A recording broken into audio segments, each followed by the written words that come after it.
எல்லோருக்கும் வணக்கம். எல்லோரும் நன்றாக இருப்பீர்கள். இன்றைக்கி தலைப்பு எதுவும் இல்லைங்க. அதாவது நேயர்கள் சிலர் கீழே கமெண்ட்ஸில் கொடுத்த கேள்விக்கு மட்டும் நான் பதில் சொல்லாமல் இருக்கிறேன். ஃபஸ்ட்டு கேள்வி, ராகுவுடன் சேர்ந்த கிரகங்கள் எத்தனை டிகிரிக்குள்ளே ராகுவோடு சேர்ந்து இருக்கக்கூடாது, அதாவது கிரகணம் அடையக்கூடாதுங்கிற ஒரு கேள்விக்கு பதில் சொல்கிறேன். அதாவது குறைஞ்சது ராகுவோட எந்த கிரகம் சேர்ந்தாலும் 9 டிகிரிக்குள்ளே அவங்க இருந்தாங்கன்னா அந்த கிரகத்தினுடைய காரகத்துவம் கிடைக்காது. எப்போ கிடைக்காது? அந்த கிரகத்தினுடைய தசை வரும்போது கிடைக்காது. அப்போ நார்மலாக எந்த கிரகமும் ராகுவோடு சேர்ந்துருந்தால் 9 டிகிரி தள்ளி இருக்கிறது நல்லது. இப்போ ரெண்டாவது கேள்வி, இந்த கேந்திராதிபத்திய தோஷத்தை பற்றி கேட்டுக்கிறாங்க. நான் ஏற்கனவே கேந்திராதிபத்திய தோஷம் வீடியோவை போட்டிருக்கிறேன். இருந்தாலும் திரும்ப திரும்ப கேள்வி கேட்குறாங்க. இந்த கேந்திராதிபத்திய தோஷம் பார்த்திங்கன்னா இந்த உபய லக்கணமான மிதுனம், கன்னி, தனுசு, மீனத்துக்கு மட்டும்தான் கேந்திராதிபத்திய தோஷம் இருக்குது. அதுவும் லட்சத்தில் ஒருத்தருக்கு தான் பாதிக்கப்படுவாங்க. அடுத்து பார்த்திங்கன்னா சுக்கிரன், அவர் 7ஆம் இடத்துல சுக்கிரன் இருந்தால் கேந்திராதிபத்திய தோஷம் அப்படின்னு சொல்லுவாங்க. ஆனால் அதுலேயும் அந்த சுக்கிரன் ஆட்சி பெற்று பலமாயிட்டாருன்னா அந்த கேந்திராதிபத்திய தோஷம் கிடையாது. இப்போ உதாரணத்துக்கு மிதுன லக்கணத்துக்கு 7ல் குரு ஆட்சி ஆயிட்டார், அங்கே ஆட்சி மூலத்திரிவோணம் பெறுவார். அப்போ அந்த மிதுன லக்கணத்துக்கு 7க்குரியவன் களத்திரக்காரகனாக வருவார். 7ஆம் இடம் களத்திரத்தை குறிக்குது. அப்போ உங்களுக்கு குரு தசை வரும்போது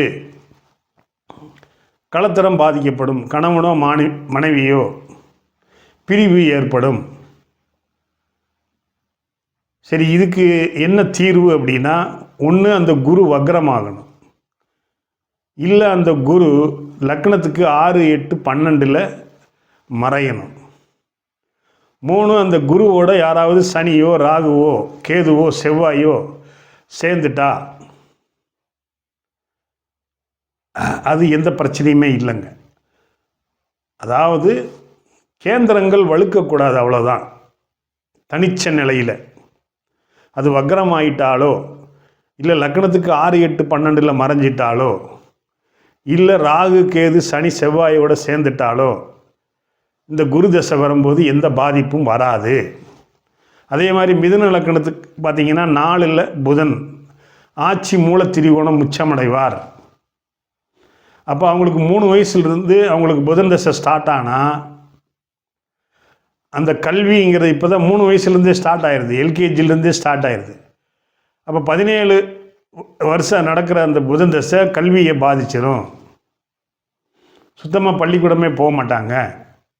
இதுக்கு தீர்வு அந்த புதன் வக்ரமாகணும், இல்லை லக்னத்துக்கு 6, 8, 12 மறையணும், இல்லை அந்த புதனோடு சேர்ந்து சனியோ செவ்வாயோ ராகுவோ கேதுவோ சேர்ந்துருந்தால் இந்த பிரச்சனை இல்லை. இதே மாதிரி தான் மிதுன லக்கணத்துக்கு கன்னியில் 7ஆம் இடத்துல மிதுன லக்கணமில் இது கன்னி லக்கணத்துக்கு 7ல் குரு உச்சமாக ஆட்சி படையக்கூடாது. அப்படி ஆட்சி பட்டுட்டால் அந்த குரு தசை வரும்போது மனைவிக்கு பிரச்சனை வரும். அது மாதிரி இப்படியும் எடுத்துக்கோங்க. தனுசு லக்கணத்துக்கு 7ல் புதன் ஆட்சி பெறக்கூடாது. அப்போ அந்த 7ஆம் இடம்ங்கிறது களத்திரத்தை பாதிக்கும். மனைவியோ கணவனோ பிரிய போகிறாங்க. அதுக்கு தீர்வு சொல்லிட்டேன். ஒன்று வக்ரமாகணும், இல்லை 6, 8, 12 மறையணும், இல்லை அதோட சனி ராகு கேது செவ்வாய் சேரணும். சேர்ந்தால் எந்த பிரச்சனையுமே இல்லை. இதுதான் கேந்திராதிபத்திய தோஷமுங்க. அடுத்த கேள்வி என்னென்னா, இந்த காரகத்துவம் ஆதிபத்தியம் என்றால் என்ன, ஒன்றுமே புரிய மாட்டேங்குது அப்படின்னு கேட்குறாங்க. இது ஒன்றும் அவ்வளோ பெரிய சப்ஜெக்ட் கிடையாது. இது ஒரு மத்திய சப்ஜெக்ட் தான். பேசிக்கும் கிடையாது, உயர்நிலையும் கிடையாது, நடுத்தரமானது தான். அதாவது காரகத்துவம்ங்கிறது கிரகங்களுக்குங்க, நவ கிரகங்களுக்கு. அதில் ராகு கேதுகளுக்கு காரகத்துவம் கிடையாது. ராகு சனியை போலவும் கேது செவ்வாயை போலவும் காரகத்துவம் தருவாங்க. இந்த சப்த கிரகங்களான சூரியன், சந்திரன், செவ்வாய், புதன், குரு, சுக்கிரன், சனிக்கு மாத்திரம்தான் இந்த காரகத்துவங்கள் இருக்குது.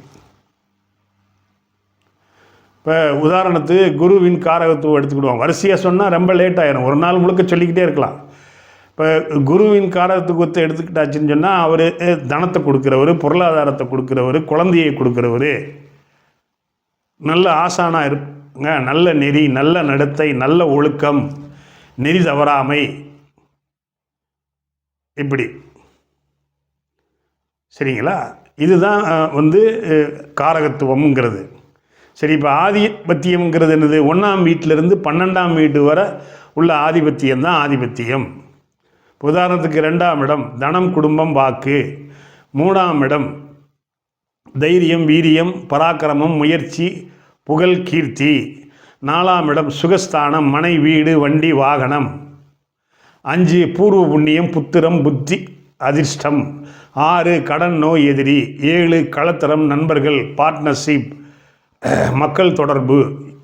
8 பழையபடி கடன், நோய், எதிரி, வம்பு, வழக்கு, கோர்ட்டு கேஸு, அசிங்கம், கேவலம், மேலிருந்து கீழ் விழுதல், தன்னைத்தானே மாய்த்து கொள்ளுதல். இது போன்ற இது 8ஆம் பாவகம். 9 தந்தை ஸ்தானம், நீங்களே ஒரு பாக்கியசாலி. 10 தொழில் கர்மம். 11 லாபம், மூத்த சகோதரம், இளைய மனைவி.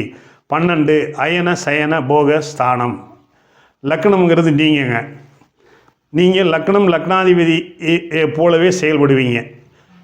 இப்போ சூரியன்னா லக்னாதிபதி உங்களுக்கு சிம்ம லக்னம், சூரியன்னா நீங்கள் அந்த சூரியன் மாதிரி தான் செயல்படுவீங்க. சூரியன்னா என்ன? வெளிச்சம். 10 பேருக்கு வெளிச்சமாக இருப்பீங்க, அதிகாரமாக இருப்பீங்க, ஒரு பவர்ஃபுல்லாக இருப்பீங்க, தன்னம்பிக்கையோடு இருப்பீங்க. சரியா? அரசு வேலையில் இருப்பீங்க, அரசியல் இருப்பீங்க, எதுவுமே இல்லாட்டாலும் தலைமை பண்புலையாவது அட்லீஸ்ட் இருப்பீங்க. சரிங்களா? இதுதான் 1லிருந்து 12 வரைக்கும் உள்ள ஆதிபத்தியம். வீட்டின் தன்மையை குறிக்கிறது. காரகத்துவம் செயல்பாடுகள், கிரகங்களின் செயல்பாடுகளை குறிக்கிறது. சரி, அடுத்து சனிக்கு 12ஆம் பார்வை உண்டா அப்படின்னு கேட்டிருக்கிறாங்க. இங்கே பாருங்க, சனிக்கு 3, 7, 10 தான் பார்வை. 12ஆம் பார்வையெல்லாம் யாருக்குமே கிடையாதுங்க. இது புதுசான கேள்வியாக இருக்குது. ஆனால் சனி பார்த்தா சர்வநாசம். அந்த 3, 7, 10 பாவங்கள் கெடுங்க, அதனுடைய ஆதிபத்தியம் கெடும். குரு 5, 7, 9 பார்வை, அந்த இடங்கள் வலுப்பெறுங்க. குரு தான் இருக்கும் இடத்தையும் பார்க்கும் இடத்தையும் வலுப்பெறச் செய்கிறார். சனி தான் இருக்கும் இடத்தையும் பார்க்கும் இடத்தையும் வலு இழக்கச் செய்கிறார். அது வலுப்பாரு, இது வலு இழக்கச் செய்வார். சரி, சனி பார்வை கெடுக்காமல் இருக்கணும்னா என்ன? குரு சனியை பார்க்கணும். 5ஆம் பார்வையோ 7ஆம் பார்வையோ 9ஆம் பார்வையோ பார்த்துட்டா குருகிட்ட இருந்து சனி ஒளியை வாங்கி தனது 3, 7, 10க்கு குருவினுடைய ஒளியை பரப்புகிறார்.